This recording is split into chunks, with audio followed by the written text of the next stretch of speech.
नमस्कार दोस्तों, मैं हूं लोकेंद्र मिश्रा और आप सबका स्वागत है इस वीडियो में। इस वीडियो में हम बात करने वाले हैं UPSC Hindi literature optional paper 1 के बारे में। क्या प्रश्न पूछे गए हैं, क्या है, उसके बारे में हम डिस्कस करते हैं।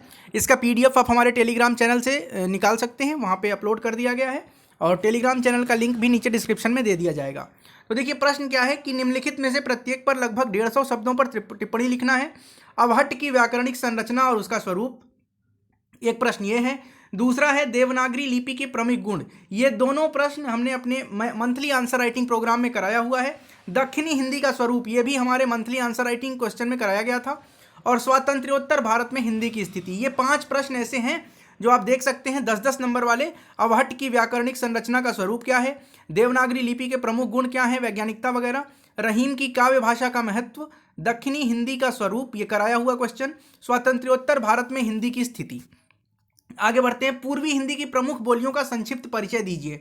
ये सब प्रश्न तो बिल्कुल हर साल पूछे ही जाते हैं। 20 नंबर का ये क्वेश्चन था और मैंने कराया था भोजपुरी के बारे में, अलग से कराया था मैंने। 19वीं शताब्दी में खड़ी बोली के विकास पर प्रकाश डालिए। ये क्वेश्चन भी हमारी daily mains answer writing series का हिस्सा है। मंथली आंसर राइटिंग में ये भी कराया गया था।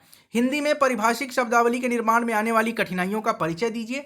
बाकी के ये 2 क्वेश्चन ये भी मंथली आंसर राइटिंग प्रोग्राम में कराया गया था फर्स्ट मंथ में। साहित्यिक भाषा के रूप में अवधि के महत्व का आकलन कीजिए। ब्रज भाषा की व्याकरणिक विशेषताओं का निरूपण कीजिए। इसके अलावा हिंदी और उसकी बोलियों का अंतर संबंध क्या है, इस पर विवेचना कीजिए। 15 नंबर के क्वेश्चन ये हैं। अगला प्रश्न देखिए, नागरी लिपि के सुधार हेतु किए गए प्रयासों की चर्चा कीजिए। ये भी क्वेश्चन कराया गया था मंथली आंसर राइटिंग की सीरीज में, जब मैंने आपको एक अलग से क्वेश्चन भी दिया था, केवल नागरी प्रचारिणी सभा पर भी दिया था कि नागरी प्रचारिणी सभा का क्या योगदान है, उस पर भी प्रश्न दिया गया था। हिंदुस्तानी एक कृत्रिम भाषा थी, इस कथन की तर्कपूर्ण व्याख्या कीजिए। मानक हिंदी की व्याकरणिक संरचना स्पष्ट कीजिए। ये क्वेश्चन भी डेली मेंस आंसर राइटिंग में जो मंथली सीरीज चलती है उसमें कराया गया है। ठीक है, देखिए मैं आपको प्रूफ भी दे दूंगा, अगर आप कहेंगे तो आपको वो प्रूफ भी मिल जाएगा। रामचंद्र शुक्ल के साहित्य इतिहास लेखन की प्रमुख विशेषताएं क्या हैं? अगर आपने हमारा फ्री वीडियो देखा है यूट्यूब वाला तो ये क्वेश्चन आराम से कर सकते हैं। जितने भी लोग हैं, रामचंद्र शुक्ल हुए, रामविलास शर्मा हुए, हजारी प्रसाद द्विवेदी हुए, सबकी विशेषताओं का हमने उस वीडियो में उल्लेख किया है। कबीर की प्रासंगिकता, ये प्रश्न भी इंपॉर्टेंट था और ये तो कराया ही गया है। बिहारी का काव्य वैभव, प्रेमचंद की कहानियों में चित्रित आदर्शोन्मुख यथार्थवाद। प्रेमचंद तो अभी हमारे चल रहे हैं उपन्यास वाले वीडियोस में, लेकिन कहानी में प्रेमचंद के यथार्थवाद के बारे में पूरी तरह से उल्लेख हमने किया है। अगर आपने वो फ्री वीडियो भी देखा होगा तो आप उससे काम चला सकते थे। उसके बाद रेणु की कथा भाषा, ये तो अभी हमने किया ही नहीं है, मतलब इसमें नहीं किया है, फ्री वीडियो में नहीं किया है। रीतिबद्ध काव्य धारा में केशव दास के कवि कर्म का मूल्यांकन कीजिए। केशव दास के बारे में पढ़ाया गया है, वीडियो बनाया गया है, ये क्वेश्चन आप उससे कर सकते थे। मुक्तिबोध की काव्य संवेदना की प्रमुख विशेषता स्पष्ट कीजिए। अगला प्रश्न, हिंदी उपन्यास के विकास में यशपाल का क्या योगदान है, इस पर विचार कीजिए। 15 नंबर का प्रश्न ये।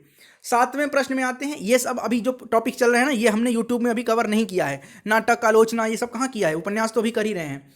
मोहन राकेश की नाट्य कला और मंच सज्जा पर प्रकाश डालिए। रामविलास शर्मा के आलोचना कर्म के महत्व पर प्रकाश डालिए। 15 नंबर। संस्मरण साहित्य के विकास पर संक्षिप्त टिप्पणी लिखिए। 15 नंबर में ये है। 8वां प्रश्न, हिंदी रंगमंच के विकास की संक्षिप्त रूपरेखा दीजिए। कृष्णा सोबती के कथा संसार पर प्रकाश डालिए। महादेवी वर्मा के रेखा चित्रों का महत्व का आकलन कीजिए। ये प्रश्न हैं। अब इनमें मैं 1 मिनट में आपको बता दूं कि कौन कौन से प्रश्न हमने अपने मंथली आंसर राइटिंग में कराए हुए हैं। चूंकि वो मंथली है तो आप समझ सकते हैं कि हर महीने में 20 प्रश्न दिए जाते हैं। उसकी जानकारी आप हमारे फ़ोन नंबर पे आप मैसेज कर सकते हैं, खास करके व्हाट्सएप करिएगा 9169041691। मैं यहाँ लिखने की कोशिश करता हूँ चूँकि मैं मोबाइल से ये वीडियो बना रहा हूँ। 9169041691। इस नंबर पे आप व्हाट्सएप करके उस प्रोग्राम से जुड़ सकते हैं। अब देखिए हमने मंथली आंसर राइटिंग में कौन कौन से क्वेश्चन किए थे। अवहट्ट की व्याकरणिक संरचना की है, देवनागरी लिपि के प्रमुख गुण किए हैं, दक्षिणी हिंदी का स्वरूप किया है। ये 3 प्रश्न बिल्कुल एकदम एग्जैक्टली किया है, बाकी थोड़ा बहुत किया होगा। तो ये 30 क्वेश्चन यहाँ 30 नंबर के ये हो गए। हिंदी प्रमुख बोलियों का संक्षिप्त परिचय ये भी किया है। 19वीं शताब्दी में खड़ी बोली का विकास ये भी किया है।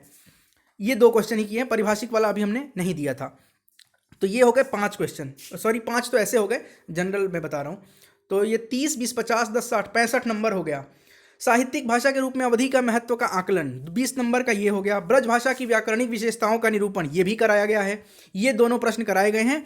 तो 65, 10, 75, 10, 85, 10, 95, 5, 100 नंबर के। ठीक है। और देखिए, नागरी लिपि के सुधार हेतु किए गए प्रयासों का विवेचन ये भी कराया गया क्वेश्चन है। मानक हिंदी की व्याकरणिक संरचना ये भी मंथली आंसर राइटिंग में कराया गया था। रामचंद्र शुक्ल के साहित्य इतिहास लेखन की प्रमुख विशेषताएं फ्री वीडियो में यूट्यूब पर आप देख सकते हैं। कबीर की प्रासंगिकता यूट्यूब पर मिल जाएगी, जो मैंने पढ़ाया है। बिहारी का काव्य वैभव यूट्यूब पर मिल जाएगा आपको, इसकी भी वीडियो। प्रेमचंद की कहानियों में चित्रित आदर्शोन्मुख यथार्थवाद यूट्यूब पर यह भी मिल जाएगा फ्री वीडियो। ये सब अगर आपने फ्री वीडियो देखा होगा तभी कर लेंगे।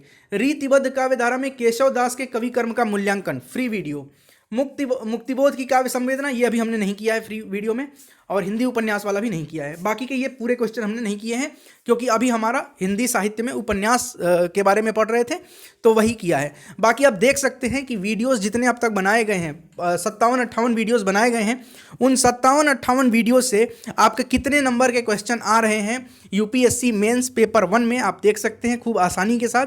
तो बिल्कुल भरोसा और विश्वास के साथ आप फ्री वीडियोस देखते रहिए, और उसके साथ साथ आंसर राइटिंग की प्रैक्टिस करते रहिए। जैसे भी आपको करना है, सारे क्वेश्चन यहीं से मिलेंगे। आप देख सकते हैं मंथली आंसर राइटिंग की सीरीज से ये सारे क्वेश्चन, इसमें से कई सारे क्वेश्चन डायरेक्टली आए हुए हैं। उसके अलावा यूट्यूब पर जो वीडियोस पड़े हुए हैं, अगर आपने केवल उसको भी देखा होगा, आंसर राइटिंग नहीं भी की होगी मेरे उस पे कोर्स में, तब भी आपको ये सारे क्वेश्चन मिले होते। बहुत बहुत धन्यवाद। मिलते हैं नेक्स्ट वीडियो में, पेपर 2 आएगा, उस पर भी डिस्कस करेंगे। बहुत बहुत धन्यवाद ये वीडियो देखने के लिए। वीडियो अगर अच्छा लगे तो लाइक करिए, कमेंट करिए, शेयर करिए। चैनल को सब्सक्राइब नहीं किया है तो सब्सक्राइब कर लीजिए, और डिस्क्रिप्शन में हमारे टेलीग्राम चैनल का लिंक है, उससे भी जुड़िए। हिंदी लिटरेचर ऑप्शनल की ये PDF टेलीग्राम चैनल पर अपलोड कर दी गई है, वहाँ से आप इसको आसानी से डाउनलोड कर सकते हैं। बहुत बहुत धन्यवाद।